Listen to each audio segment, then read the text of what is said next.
Leveling up. Extreme business growth through raising your game. When what was once extraordinary becomes ordinary, you know you've leveled up.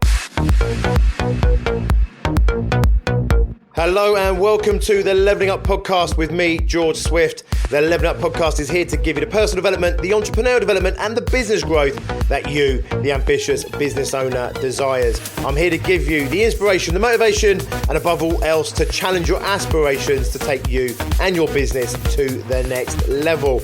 Don't forget to subscribe and never miss an episode.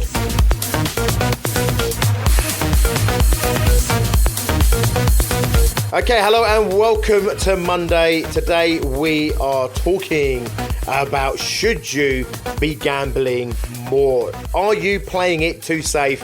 And if you are playing it too safe, why are you playing it too safe? And are you in it to win it?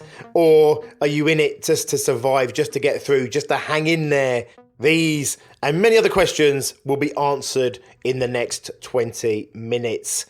Okay, so number one, I'm going to caveat everything I'm about to say by saying to you, this is not me instructing you to go out there and gamble more. This is not me telling you that you should risk anything in particular.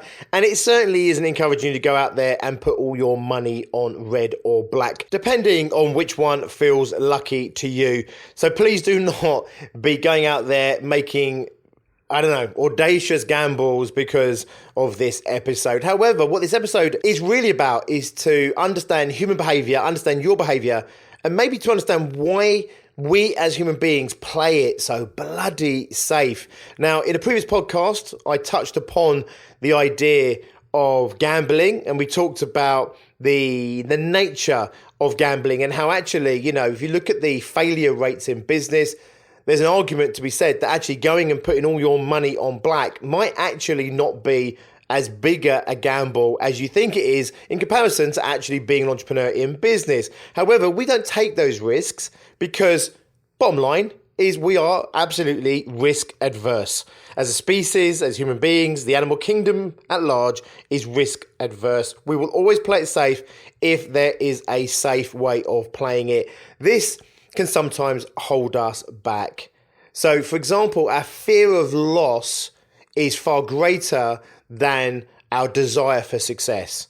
So in other words, we will always play it safe. We will always, keep the bird in the hand rather than gambling it for the two in the bush. However, entrepreneurship by its very nature, to some degree, is about gambling the bird in your hand for two in the bush. In fact, I was asked just yesterday on our live broadcast that we do to our success group. So every month, me and Tracy, my partner in life and in business, we do what we call Ask G&T. George and Tracy, very clever, isn't it? And it's a live broadcast session, and our members from success groups, from masterminds, from our success group plus masterminds, they submit their questions or they ask them live on the show, for choice of a better word. And in that session, we answer those questions and we help move them along in their businesses. Now, one of the questions that came up yesterday was from a lady that has a client that is a really, her words, good client. However, I'm going to say a very well-paying client. That's not always the same thing. But in her interpretation, those two things kind of synonymous. So it was a very well-paying client. For her, that's a good client. This client has been a really positive thing for her business and its growth, and it's helped her to grow her business to where she is now, which is multiple six figures. Okay, so she's doing a couple of $100,000 turnover per year. This client, whilst not all of that and not even necessarily a massive part of that, they are a major part of that. Does this make sense? They're a major part of her client base. She doesn't want to lose them. However, this client is starting to drain her resources. So the client that was a good client for her and helped her grow her business is now the client that potentially is actually holding her business back because they're very demanding, they're paying well, they expect high levels of service, so they should. However, the drains that that's putting on her business are actually starting to become too great, if that makes sense, for her business to continue to grow. So, if you imagine, I always say this, that you cannot sell Rolls Royces at BMW prices. Now, what this client has come in and they're paying BMW prices, but they've been used to getting Rolls-Royce quality because they were a big client of hers and she was very grateful for them and they've helped grow her business. So she's been giving them Rolls-Royce quality service, but they're only paying BMW prices. So of course, inevitably, your business model runs out of steam, and the very client that got you to where you are is probably the very client that's going to stop you getting where you want to get to. And the question was, what to do about that? Now, there's multiple things you can do, okay? So, number one, you can absolutely continue to do what you're doing and accept that the business is going to struggle to continue to grow while servicing that client at the level that they're used to being serviced at the price that they have been used to paying. That doesn't sound so exciting to me, and neither does it to her. However, she's very fearful of losing this client because they still represent a decent chunk of her current turnover and profit as well, even though they might not be as profitable as other clients might be because of the nature of the amount of attention that they're demanding, the energy that they're drawing from her business. So whilst it doesn't feel attractive to her to maintain the status quo, equally, it is much scarier to risk losing that client. Now, the trouble you've got is the moment you create any kind of change, there's a real risk that you're going to have a negative response. So the moment she does anything to that client, changes their contracts, their prices, their service levels, the moment anything changes for her benefit or just changes at all, then there's a risk of fallout. And of course, that risk of fallout is greater than the risk of the reward, okay? In other words, the promise of the reward of more money out of that client or to be able to grow a business is kind of not stacking up against the fear of the loss of that business. And I said, whilst you're in this place, you're going to really struggle to make a decision to create any kind of change. Now, one of my options to her was really simple, which is I've seen it in many businesses. I've got a client in another mastermind of mine. Now she's doing, again, multiple hundreds in turnover. In fact, she's a good stage or two ahead of this other lady. And she's going through something very similar, which is this big client is just draining so much of her resources that she can no longer grow her own business. And therefore, even though they were a massive asset to her, they are now starting to become a bit of a liability for her objectives and her goals and the growth of her own business. And she's in the process of losing that client, okay? And I said to this other lady, you have to consider the prospect that you've outgrown the client, that even though this client is a substantial part of your turnover, they're the biggest client you've got, you still have to understand that it's possible that you've outgrown them in the sense of what you're delivering for the price you're delivering. You need to move on and you need to make space for new clients on the new regime, if you like, the new products and services on new pricing so that you can continue to grow your business. Terrifying, right? And of course, you didn't like the idea of that at all. However, here's the thing. If you're not willing to lose that business, you're going to hold on too tight to that business. And therefore, the risk of losing that will always outweigh you making the changes. And then you not making those changes is going to hold you and your business back. Does this make sense? Now, I know you might not be going through the same thing in your business, but I'm hoping that this kind of articulates the importance of understanding at least the manipulations at hand in our unconscious that are stopping us from taking the actions because we're just not willing to gamble on the downside. So we want the upside, we want new opportunities, more money to grow our business, but we don't want the downside, which is the loss of revenue, the loss of this client. And the downside is always going to outweigh the upside, which means until you're willing to accept the downside as a possibility or even as a choice for you, you're going to struggle to actually create any change in those set of circumstances. I want you to think for yourself for a moment in your business, in your life, where this is kind of playing out for you, where the risks of failure, the risk of loss in some way is outweighing the opportunity of reward and the opportunity of gain. And therefore you find yourself trapped in a little bit of a stalemate situation. You're trapped in kind of like a stagnant position where things aren't changing, things aren't moving forward. You're frustrated with how they are, but you're not doing anything about that. And there's these opportunities you could take, but you're trapped in an old set of circumstances that aren't serving you. So just think about how you have this going on in your business, because I'm sure you do, if not in this area, in another area. I'm almost certain, for example, that you probably do have clients that you value their business, you might even value the client, but it's not good business for you anymore. It's holding you back. They're too demanding, or, you're not charging, the rate you should be because they're on legacy pricing, because they've been with you for 2 or 3 years and now you've improved, your business has grown, your overheads have grown, your prices have gone up, but you're still servicing them at a lower price and it's just not working for you anymore. And just think, why are you not making the decisions to create the change? Why are you not taking the action that's needed to create the change? It will almost certainly be the fear of loss is greater than the opportunity of gain.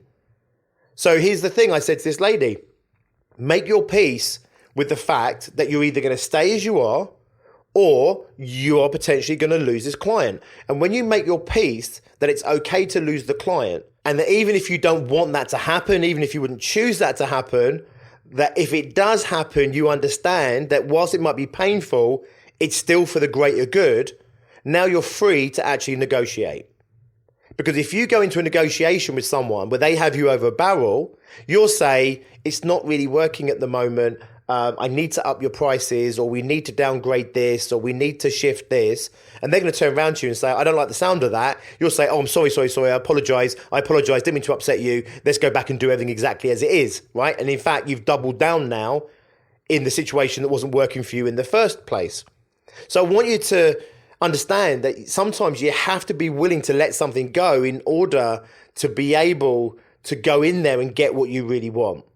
So once this lady, if she does make her peace with the loss of a client, now I said to her, you've got to make sure this is strategically smart. I don't want to sit there on a live broadcast and say, yeah, ditch this client and move on. That would be completely irresponsible. What I'm saying is, if it's strategically the right thing to do to let this business go so you can grow the business, but your fear of letting go of that revenue and taking a step back in revenue is stopping you from making a decision that you already know you need to make or should be making, then make your peace with the fact that it's good if the client leaves or the client doesn't renegotiate on your terms. It's okay to let the client go because it's for the greater good. The opportunity that it creates is greater than the loss that you've just experienced, okay? From that place, you have a negotiation. From that place, you can go into a client with authority or any situation with authority. And in her case, I said, you can go in there and say, look, really respect your business, really appreciate your business, really value your time with us, and I value the work we do for you. However, let me just explain where we're at. We've grown, this is the situation, this is how things have changed. And really, the only way we can continue to make this work is we need to either change the way we work together, or I'm going to have to increase your prices so that I can maintain the level of service that you've become accustomed to over the years. Are they going to like this? Probably not. Are they going to respect you saying it to them? I don't know, perhaps. Not everyone respects you being honest, especially if you're saying stuff that they don't want to hear. But ultimately, what are their choices now? So their choices are, they either negotiate the terms that they're currently doing business in order to continue to get the same level of service they're used to. They won't like that, but it may well be an option they go for, albeit maybe reluctantly. They either do that or they have to drop down a level of expectation of the service they're going to get. They're not going to like that, but they do get to keep the same price. Or they will have to potentially leave and find someone else to service them. Now, if she's been serving them well, which she has been for a number of years, it might put them in an uncomfortable position to have to pay more or to take a knock in terms of the level of service that they're used to getting.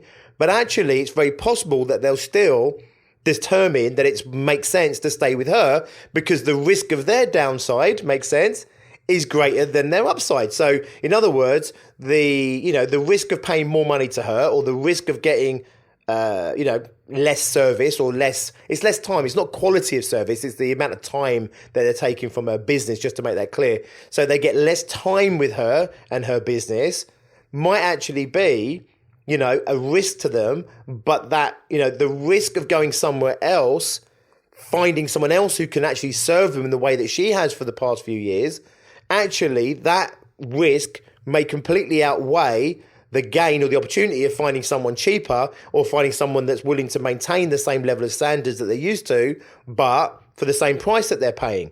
So even though they might not necessarily do it, willingly, there's a good chance they'll stay with her because it's the bird in the hand versus two in the bush. The bird in the hand is she's supplying, she's providing, they're happy with the service, which is why they've been there for so many years.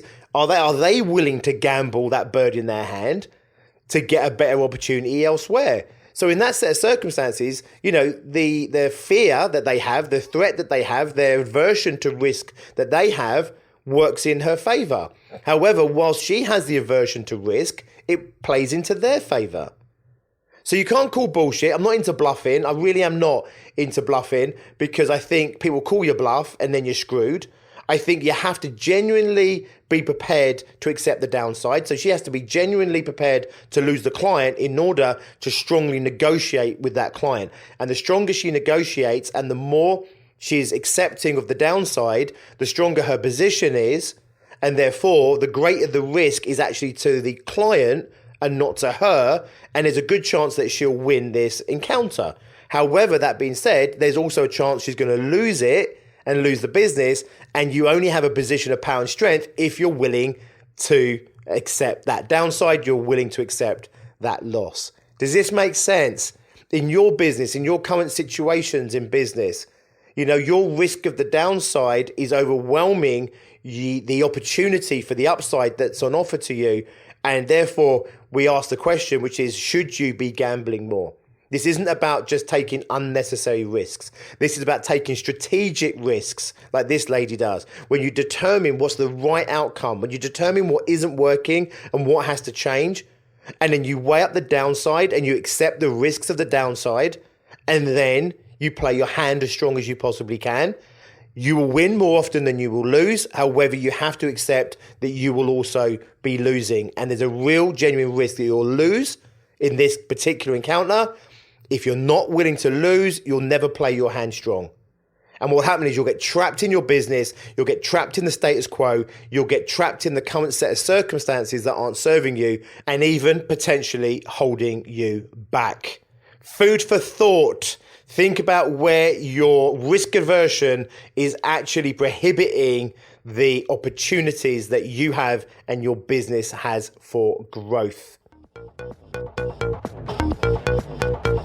Okay, nice one, guys. It's Monday, so start your week as you mean to go on. Go out there, play the game of business, the game of life on your terms. Go out there with an agenda. Go out there and win on your terms. Go out there and be a force for good and do wonderful things for your clients, your family, yourself, and the world at large. If you are a service-based business and you haven't yet hit 100K in revenue, don't forget the 6-figure fast track is waiting for you. It's my webinar masterclass on how to take a 5-figure business to 100K or more in the next 12 months or less. In that webinar, I take you through the 6-figure mindset you need to have in place, the 6-figure business model that you need to have, and the 6-figure methodology. In other words, the day-to-day activity that's going to get your business to 100 grand or more in turnover in the next 12 months or less. Go and check that out. It's biggerbrighterbolder.co.uk/fast track. I'll drop the link in the descriptions. I will see you on Wednesday. Until then, as always, be successful.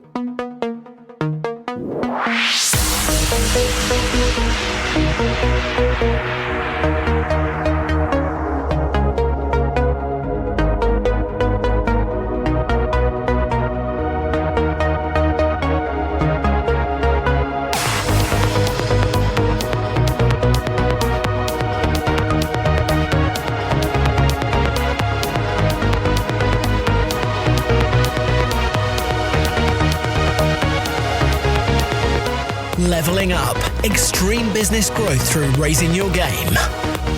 When what was once extraordinary becomes ordinary, you know you've leveled up.